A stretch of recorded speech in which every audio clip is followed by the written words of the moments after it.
An E. coli outbreak has made more than 24 Coloradans sick and has resulted in one death. Good evening, I'm Kim Christensen. And I'm Marshall Zellinger. A quarter of the ingredients in McDonald's Quarter Pounder are off the menu as a result of that E. coli outbreak. The Centers for Disease Control say everyone who is sick had eaten a Quarter Pounder.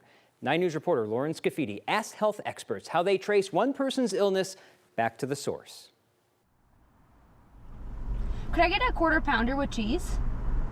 Sorry, we don't have the Quarter Pounders at the moment.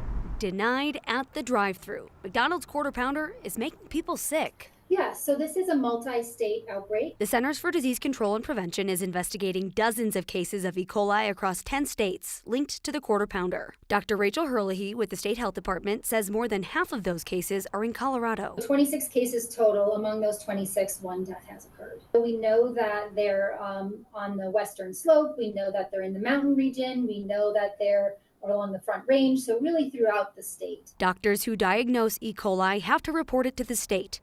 Dr. Herlihy says during the second week of October, they noticed a higher number of cases than normal. So we reach out to members of the public that have these positive test results and ask them a series of food survey type questions to try and understand foods that they ate leading up to the onset of their illness. Now they're trying to narrow down what it is about the sandwich that's making people sick.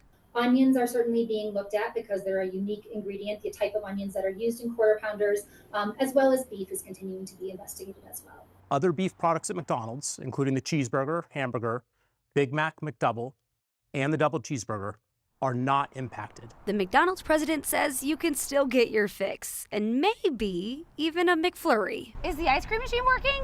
Yeah. You guys are selling ice cream? Yeah. Okay, at least there's that. In Denver, Lauren Scafidi, 9 News.